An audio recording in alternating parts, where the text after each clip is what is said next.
I struggled with restrictive eating and binge eating, and I was able to overcome it and have food no longer have control over me. And I considered myself healed, but I do still struggle. So let me talk to you about that.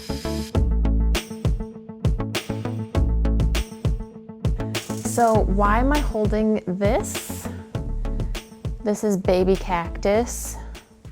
That's just what I'm calling him right now. He's a crocheted cactus and he's just cute. Is he going to be a mainstay? Is he going to be a permanent member of this podcast? I'm not sure, but I just got him at a craft fair and I think he's really cute, so I think he belongs in the video. If you are listening on podcast, you may just have to check out this episode on YouTube just to see sweet baby cactus. So welcome, this is Over for Coffee. I'm Rachel, and sometimes I'm just gonna talk about things I like. For instance, this quarter zip, I picked up secondhand from Plato's Closet in great condition. It is definitely a men's medium, but I found it in the women's section and it's one of my favorite things. Another one of my favorite things this week is I finally watched the series Wednesday on Netflix and I truly enjoyed it. I am sad that I finished the season, 8 episodes. Would you consider it, if you've watched it, is it considered dark academia?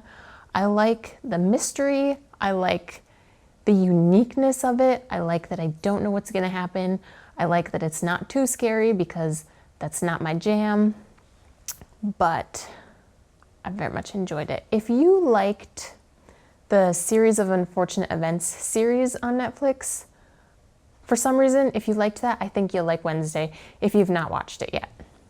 I feel like I'm totally behind the 8 ball. I feel like Wednesday I feel like it came out around October 2022, so several months ago now. But I don't keep up with the recent things. Like, I get to them when I get to them with most things. I think that's all the tea I have to catch you up on. I am not drinking coffee today. I had some coffee a little while ago and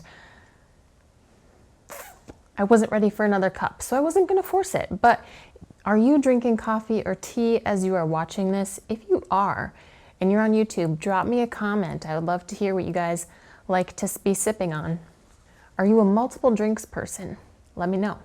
So getting into today's episode is, if you don't know my story, I will link that down below for you guys to listen to a more detailed version of going from very restricted eating and being underweight to binge eating and then recovering from that, healing from that, and now being the healthiest version of myself since high school.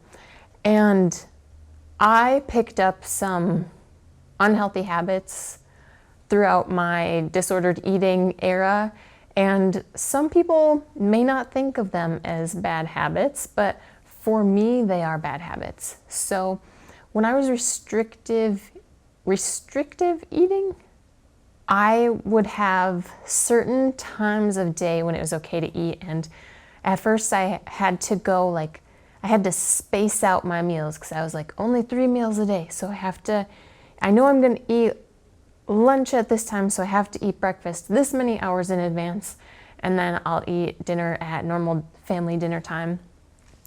And so sometimes I struggle with, when it comes to society's lunchtime, like it's around noon. If you're not in school, if you're not in a work environment that has a set lunchtime, I do not have a set lunchtime at work, but sometimes I'll be hungry at 11 and for some reason my mind is like, it's too early to eat lunch, even though my body is telling me like, hey, we're ready for food now.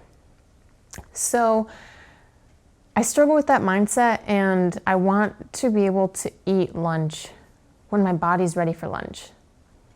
I usually don't no, you don't get to eat food until noon. Like, I'll have a snack, but there's no reason for me to wait an extra hour, have a small snack, and wait an hour, hour and a half to allow myself to eat my midday meal. Another thing I struggle with is when I get hungry. So during my restrictive eating stage, at first it was just, okay, I can have 3 meals a day. And then it became calorie counting. Like you have this many calories you're allowed per day. And so I wasn't feeding myself enough. And so I was hungry often. And so when I got hungry, there was a mad sense of urgency to like, okay, when I was in school, like, okay, when is this class over? Because I need to go to my locker to get my snack, because that's like the only thing it's keeping my will to get through this day is knowing that I can go eat something. And then it got even worse when I basically flip-flopped and started binge eating, even though like I was trying to restrict throughout the day because like I binged the night before. So I overate so much food the night before, and then I felt bad about it the next day. So I'm like, you can't eat a lot today because you ate a lot last night. But I would get to a point where I was hungry, and then it was just like the floodgates opened, and I would eat whatever was ready to eat at the moment. Like I wasn't gonna wait and make a meal. I wasn't gonna wait and make a sandwich. I was gonna like have snacky stuff that I could just put in my face right now. And then usually by the time I got to making a meal, I was already like, I didn't feel hungry anymore because I just stuffed myself with all these snacks because I couldn't wait to eat. And now I'm a lot better with that. Like back then, it would even be a mood altering situation where like, it's like, okay, when can I be done with this task or this event so I can just go eat? And like that would be my only motive. The only thing on my agenda. That's all I wanted to do. Like no one get in my way. I was never like mean about it, but I'd get super aggravated really easily. Now it's a very mental thing.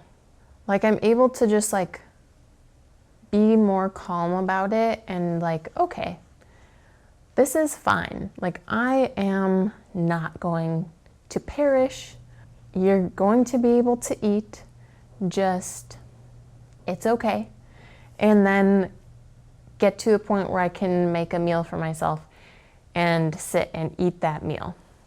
And I do still struggle with that every once in a while. I'll get home from someplace and I'll just be like, I need food now. And sometimes I'll be like, I don't have anything made and I don't want to take a half hour to make it. So I'm just going to like nibble on this and nibble on that and nibble on that. And that may not seem like an issue because you're like, well, you fed yourself. You're no longer hungry. But my mind is like, wait, but you still didn't have a meal. And so for me, there's something about getting all of my food on a plate, in a bowl, and having this is the meal. This is the meal. We sat down, we ate the meal. Now our brain is satisfied. Not even just our stomach, our brain is satisfied. You had a meal. And if my snacky foods were just like carbs, or if they were just like chips, if they were just some fruit, if there was just some veggies, my stomach may feel full, but my body is still craving the nutrients it needs. Like, does it need more protein? Does it need more fat to feel satisfied, to be fulfilled with the nutrients that it does need? And so that has improved, but sometimes I just get the tunnel vision of, I'm hungry, I need to eat now. I still struggle with body image, especially if there's a time where I ate more food than like I needed. Like I was satisfied, but I ate a little more just because like it tasted good, or like I was finishing my plate even though I was full, but there was still stuff on my plate, so I just ate what was left on my plate. And then my clothes, my waistband feel tighter, and then I'm just like, feel like I'm squirming in my own skin because my belly has food in it now. So it expanded, which kind of pushed the other organs and maybe my belly out a little bit because it needed room to accommodate. So my body is performing its normal function, but I'm annoyed with it. And it makes it worse if I have tighter clothing on. I still struggle with overeating sometimes, and this, I think, bothers me because I want to improve on my intuitive eating in the aspect of honoring my body and eating when I am hungry, but not just stopping when I'm no longer hungry, but stopping when I'm full.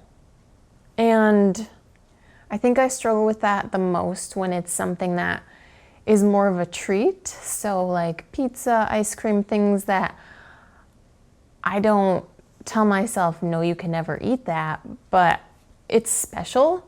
And so I like want to make the most of the situation. And so I'll just eat an extra piece of pizza, or I'll keep eating my bowl of Cold Stone ice cream just because how often do I do that? And like, I want to eat more. And so I want to be better about that because for me, it, again, a mindset thing, like you didn't have to do that. Like it's not the last time you're gonna eat pizza or eat ice cream. And if it is, like, that's not the most important thing in the world. I still struggle with eating in the evenings.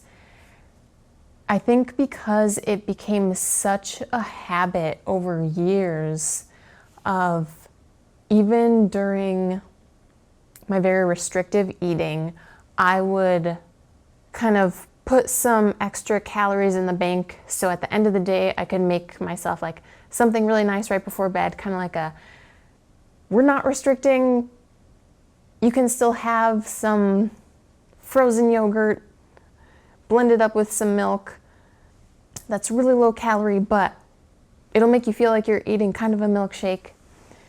And at that point, like, my body probably was accepting all the calories it could get. But then when I started to binge, it happened in the evening because I was still trying to restrict throughout the day.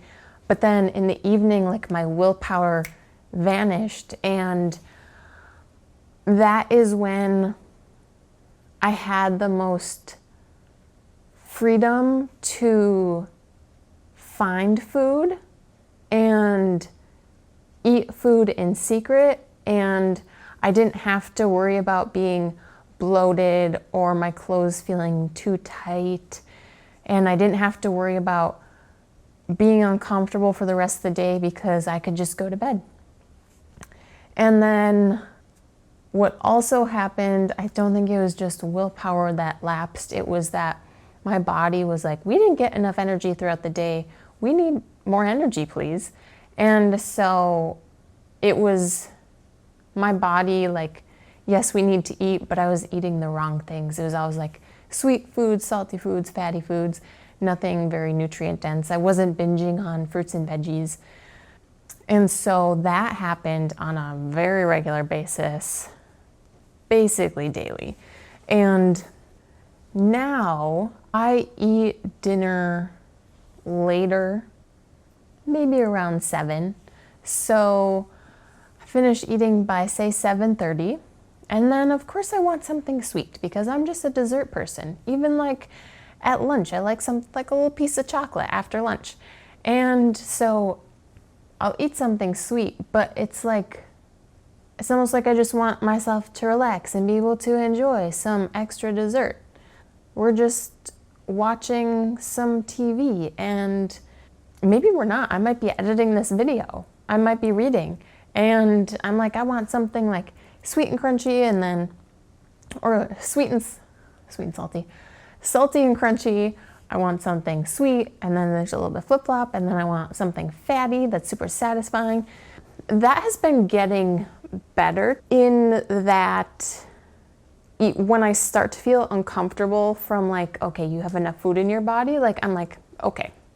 Whereas historically, I would notice I'm starting to feel full and uncomfortable, and I would just keep going and just keep going. So I have made progress in that, and I'm very happy because then I feel good mentally going to bed, and then I wake up and my belly doesn't have a hangover, and so I still struggle with that, like knowing that, like, hey, you're full, like, and you had dessert. Why do you still want to eat? And I have an episode on why I binge ate, and some of those reasons why I binge ate. I can link that video episode down below for you guys too, if you want to check that out.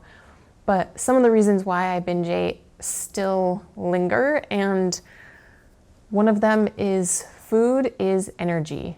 And so in the evening, I may be tired and like ready to get ready for bed at 7, 8 o'clock because I was up early in the morning. So my body's like, hey, you need to go to sleep. But I'm not going to sleep. I'm watching TV. I'm editing a video. I'm editing a podcast.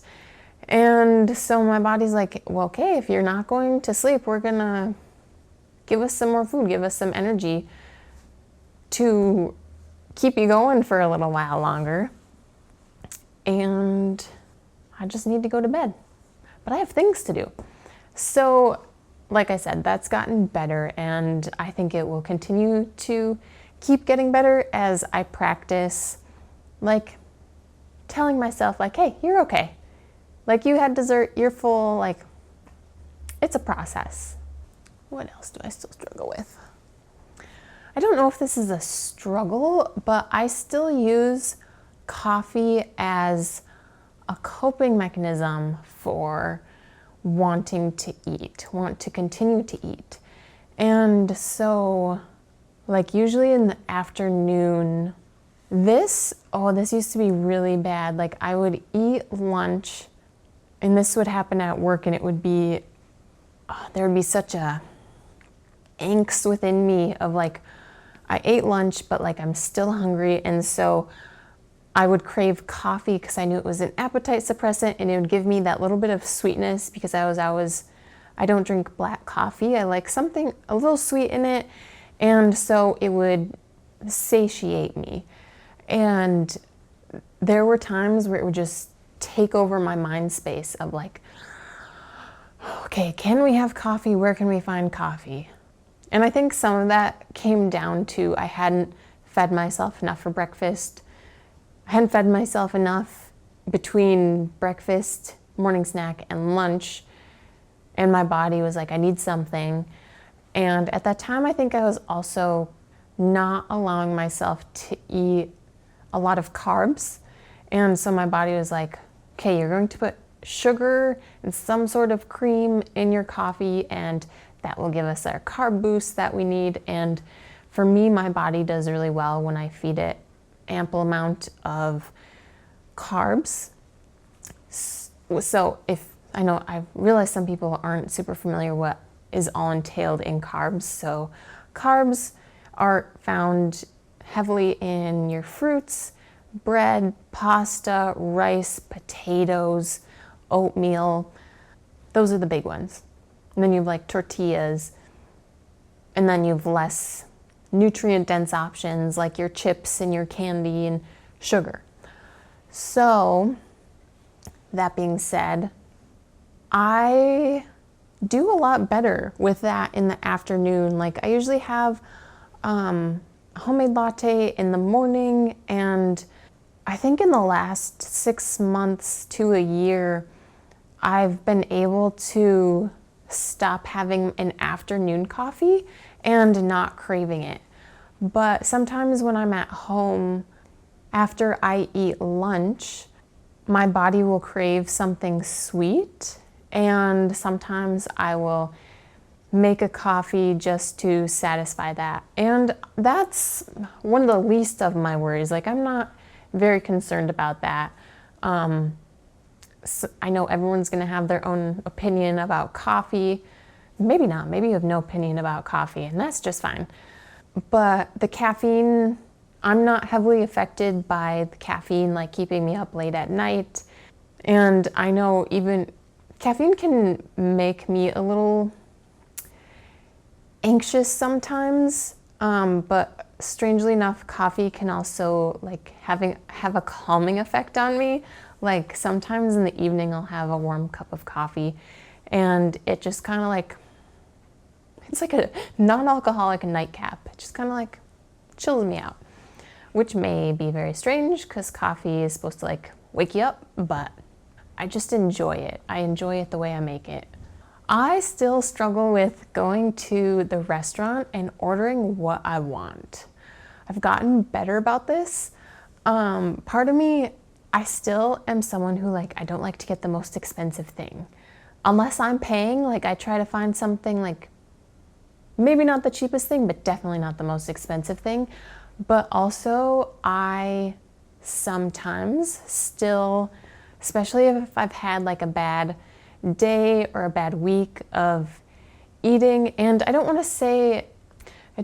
to give the wrong impression when I say a bad day of eating, a bad week of eating. Is what I mean by that is just, I know I didn't feed myself the best quality of food I could have. I didn't nourish my body with some fruit and veggies. I was eating more heavily processed food than, say, homemade whole foods. I overate on several occasions, maybe several evenings. I didn't move my body a lot, so I just had like I just didn't feel good about myself. And I'll go to a restaurant and I'll be like, burger or salad, or French fries. I love French fries. Sometimes, which I enjoy this now. I think this is a great balance of getting a salad and fries. Instead of just, I probably would have preferred the flavor of the burger and fries, but getting a salad and fries just because mentally it makes myself feel better. Sometimes I'll go with like a grilled chicken, something or another that has veggies, instead of getting what I want. And for me, like I said, I'm a lot better at getting what I want. Like now, more often than not, I'll choose a burger over a salad. But I'm not going out to eat every day of the week. I'm not even going out to eat once a week. So going out to eat is a treat. And so I want to be able to just let myself enjoy the experience and the food. And that translates over to like going to coffee shops. Big fan of lattes. I prefer like milky espresso drinks. And when I go to a coffee shop, I always get either a hot or iced latte, and I always get some syrup in it, usually vanilla, and sometimes if they have different flavors. If you guys are latte people, if they have a blueberry and a caramel syrup and you ask them for both, it tastes like similar to a blueberry crumble. And a few years ago, if you guys are Dunkin' folks, they had a blueberry crisp signature latte, and I saw online someone's like, it's just blueberry syrup with caramel syrup, and then they put whipped cream on top. So a little tip for you. But like the other day, I was treating myself to a drink from my local coffee shop, and I always go with a vanilla latte, and they have a mocha option, and I was like, okay, I know a mocha has a little bit more calories than a vanilla latte, and so I usually just go with the vanilla latte, even though it's not like a huge difference. And then I'm like, you know what? You never get mochas. It's okay. You can just get a mocha. And I did, and it was great. It was great that I got the mocha. I was a little disappointed with the mocha, but now I know just to stick to my vanilla latte at that place. However, it was a win because I was like, you know what? It doesn't matter. But you know what is a win? I mentioned like there's more calories in the mocha than just the vanilla latte. I used to religiously calorie count, especially when I was in the restricting phase. And then especially like the first part of the binging stage. And so I knew I could easily calculate like the calories of my meal. And now there was a time where I was like, I need to stop doing that. And so I would have to like mentally like stop myself, like don't go there. But now like there was a recipe I made a few weeks ago that had a lot of cream in it. And I'm like, you know what? I want to like divvy up like, okay, if you split this recipe into 4 with that amount of cream, like how many calories is this? And then I'm like, oh, that's not like 5,000 calories. And, which would be a very large amount. But I was like, oh, this is not like, it's not a big deal. And I'm not an advocate for calorie counting. I can do a whole episode on that. But it's another win that I no longer obsess about how many calories are in something. I just let myself enjoy treats. And it's a very freeing and wonderful experience. That's all I can think of. I've actually enjoyed this episode, recording this episode, because it makes me want to do an episode on things that I now enjoy since overcoming disordered eating. What do you guys think? Would you enjoy that? I would enjoy that. Maybe I'll just record it, and if you guys don't want to watch it, that's okay. But yeah, God is good all the time, even when life for me wasn't good. And I am grateful that I have healed from my struggle with food having control over me.